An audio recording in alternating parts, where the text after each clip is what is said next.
This video sponsored by SBO Digital Marketing. இது பற்றின details உங்களுக்கு வேணும்னா உங்கள் நேம் அண்ட் குவாலிஃபிகேஷனை இந்த டிஸ்பிளேல இருக்கிற வாட்ஸ்அப் நம்பருக்கு சென்ட் பண்ணுங்கள். ஓகே, ஸ்கிப் பண்ணாதீங்க. பெரிய தப்பு. தினம் 300 ரூபாய் சம்பாதிக்க அரிய வாய்ப்பு. இன்ஸ்டாகிராம், ஃபேஸ்புக் பயன்படுத்த தெரிந்தால் போதும். Content post and content publishing மூலமா தினம் 300 ரூபாய் சம்பாதிக்கலாம். இந்த வேலை செய்ய 5 நிமிடம் போதும். Work training support, group communication support, all language customer live chat support, முக்கியமா சொந்தமா ஒரு பிசினஸ் ஸ்டார்ட் பண்ற அளவுக்கு உங்களால கற்றுக்கொள்ளவும் முடியும், சம்பாதிக்கவும் முடியும். இந்த வேலை வாய்ப்பு வழங்குவது 5 வருடத்திற்கு மேல ரன் ஆகிட்டு இருக்க நம்ம தமிழ்நாட்டு company school of business organisation private limited. மேலும் விவரங்களுக்கு டிஸ்கிரிப்ஷன்ல கொடுத்திருக்க நம்பருக்கு வாட்ஸ்அப் பண்ணுங்க.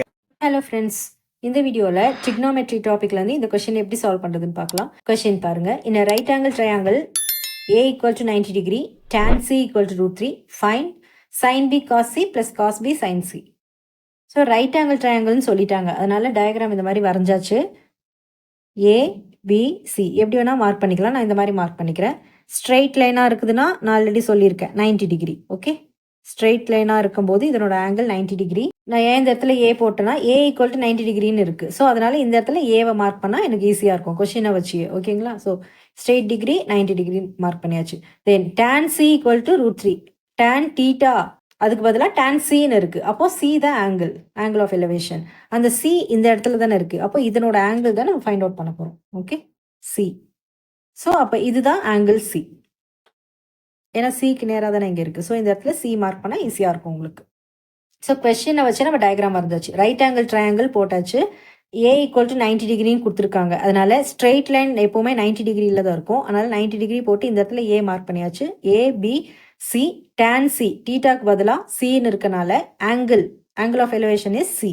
இந்த மாதிரி ஆங்கிள் இருக்குன்னா அதுக்கு ஆப்போசிட்டில் இருக்கிறது இதுதான் ஆப்போசிட் சைடு. 90 டிகிரிக்கு ஆப்போசிட்டில் இருக்கிறது ஹைபார்டினியஸ், இல்லைனா லாங்கஸ்ட் சைடு இஸ் ஹைபார்டினியஸ். தென் இந்த ஆங்கிளும் இந்த 90 டிகிரியும் மீட் ஆகிற சேம் லைன் தான் அட்ஜசன்ட். இல்லைனா ரெண்டுமே மார்க் பண்ணிட்டீங்கன்னா ரிமைனிங் இருக்கிறது அட்ஜசன்ட் தான். ஸோ கொடுத்துருக்கிற கொஸ்டினில் இந்த மாதிரி டயக்ராம் வரைஞ்சாச்சு. இப்போ கொஸ்டினில் என்ன கொடுத்துருக்காங்க? tan C ஈக்குவல் டு √3 கொடுத்துருக்காங்களா? tan C ஈக்குவல் டு √3 கொடுத்துருக்காங்க. இதுதான் கிவன்.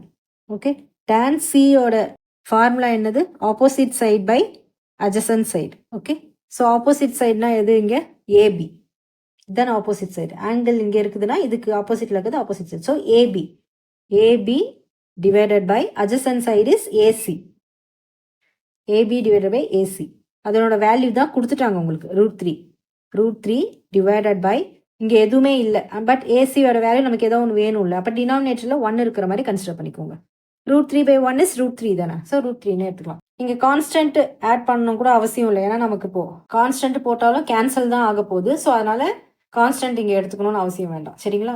√3/1 எடுத்துக்கோங்க. ஸோ AB ஈக்குவல் டு √3, அதாவது opposite side is √3, adjacent side is 1. So தனியாக கூட எடுத்து எழுதிக்கலாம். AB equal to √3, AC equal to 1. So 2 side இருக்குது. தேர்ட் சைடு கண்டுபிடிக்கணும்னா ரைட் ஆங்கிள் ட்ரையாங்கிளில் பைத்தகரஸ் தியரம் யூஸ் பண்ணி ஃபைண்ட் அவுட் பண்ணலாம். Using Pythagoras theorem, hypotenuse square equal to opposite square plus adjacent square. So hypotenuse is BC. BC square equal to opposite is AB square plus AC square. BC square நமக்கு தெரியாது. Okay, அதான் find out பண்ணோம். AB square நமக்கு √3 the whole square plus AC square is 1 square. 1 square is 1 தான். So √3யும் √2 ஸ்கொயரும் cancel ஆயிடுச்சுன்னா 3 + 1. So BC square equal to 4. BC equal to square root of 4 which is equal to 2. BCயோட value 2. So நமக்கு AB, AC, BC 3 வேல்யூஸும் find out பண்ணியாச்சு. So இந்த எக்ஸ்பிரஷனில் substitute பண்ணோம்னா தனித்தனியாக இதோட வேல்யூஸை கண்டுபிடிக்கணும். அதுதான் இப்போ கண்டுபிடிப்போம். First sin B find out பண்ணலாம். So sin B is equal to opposite to B divided by hypotenuse. இதுதான் ஃபார்முலா. See, tan C பார்க்கும்போது இது ஆப்போசிட்டாக இருக்குது. ஓகேங்களா? sin B நமக்கு வேணும் அப்படின்னா sin B இப்போ ஆங்கிள் இந்த இடத்துல இருக்கும். Bனா ஆங்கிள் இங்கே தானே இருக்கும். ஓகே, ஸோ ஆங்கிளுக்கு ஆப்போசிட்டில் இருக்கிறது தானே ஆப்போசிட் சைடு. நான் ஆல்ரெடி உங்களுக்கு ப்ரீவியஸ் வீடியோஸ்லாம் சொல்லியிருப்பேன். எந்த இடத்துல இந்த மாதிரி ஆங்கிள் இருக்கோ அதுக்கு ஆப்போசிட்டில் இருக்கிறது தான் ஆப்போசிட் சைடாக எடுத்துக்கணும். இதை எடுத்துக்கக்கூடாது. ஓகே, ஸோ sin Bன்னு கேட்குறோம். அப்போது ஆப்போசிட் டு B. இப்போ sin Bனா இதுதான். ஓகே, இதுக்கு ஆப்போசிட் டு Bனா இந்த இடம். இதுதான் opposite side. Okay, so AC divided by hypotenuse நமக்கு கன்ஃபியூஷனே இல்லை, பிசி தான். ஸோ பிசி அப்படியே எழுதிக்கோங்க. AC divided by BC. Okay, so ஏசியோட வேல்யூ 1, 1 டிவைடட் பை பிசியோட வேல்யூ நம்ம ஃபைண்ட் அவுட் பண்ணியிருக்கோம்ல 2. இதுதான். ஸோ சைன் பி ஃபைண்ட் பண்ணியாச்சு. Next cos C. Cos C is equal to, cos formula என்னது, adjacent to C divided by hypotenuse.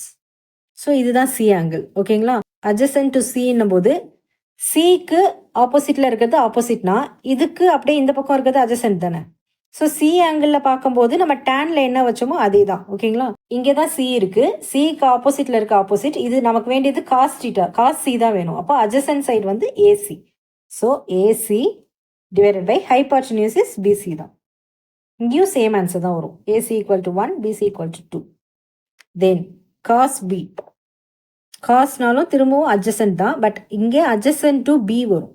adjacent to B divided by hypotenuse equal to, so இப்போ B angle எங்கே இருக்குது, இங்கே இருக்குது. Okay, இதான் B angle. அப்போது B angle இங்கே இருக்கும்போது இதுக்கு ஆப்போசிட்டில் இருக்கிறது ஆப்போசிட் சைடு, இங்கே இருக்கிறது adjacent சைடு. ஓகே, நமக்கு இப்போ காஸ் தான் வேணும். அப்போ இதுதான் adjacent side, adjacent to B. இதுதான் adjacent சைடு. பியில் பார்க்கும்போது இதுதான் adjacent சைடு. அப்போ AB divided by hypotenuse is BC. ஏபியோட வேல்யூ √3, பிசியோட value 2, √3/2. Okay, last one is sine C. Sine C, சைன்னா opposite, opposite to C divided by hypotenuse. இந்த இடத்துல சி இருக்கும்போது நமக்கு சைன் தானே வேணும், ஆப்போசிட். அப்போ இதுக்கு ஆப்போசிட் இதுதான் ஆப்போசிட். அப்போ AB, AB hypotenuse is BC. AB divided by BC. AB is √3, BC is 2. So 4 வேல்யூஸும் ஃபைண்ட் அவுட் பண்ணியாச்சு. இப்போது இந்த எக்ஸ்பிரஷனில் சப்ஸ்டியூட் பண்ண போகிறோம். சைன் பி, நான் எக்ஸ்பிரஷன் திரும்ப எடுத்து எழுதிக்கிறேன். Cos C plus cos B sine C. கொஷினில் இதானே கொடுத்துருந்தாங்க. Sine B equal to 1/2 into cos C is 1/2 plus cos B is √3/2 into sine C is √3/2. மல்டிப்ளிகேஷனில் இருக்கும்போது மல்டிப்ளை பண்ணிக்கலாம். 1 × 1 இஸ் 1, 2 × 2 இஸ் 4 ப்ளஸ், அதாவது √3 × √3னா √3 ஹோல் ஸ்கொயர்னு இருக்கும். ஸ்கொயர் ரூட்டும் ஸ்கொயரும் கேன்சல் ஆயிடுச்சுன்னா 3 தான் ஆன்சர் வரும். 3 டிவைடட் பை 2 × 2 இஸ் 4. ஸோ டினாமினேட்டரில் சேம் நம்பராக இருக்குது. ஸோ ஒரு தடவை எழுதிக்கோங்க 4. நியூமரேட்டரை அப்படியே ஆட் பண்ணிக்கோங்க. 1 + 3 = 4. 4 கேன்சல் ஆயிடுச்சுன்னா ஆன்சர் இஸ் 1. இதுதான் இந்த கொஷனுக்கு ஆன்சர். ஓகே, இதில் ஏதாச்சும் டவுட்ஸ் இருந்ததுன்னா கமெண்ட் பண்ணுங்கள். தேங்க்யூ.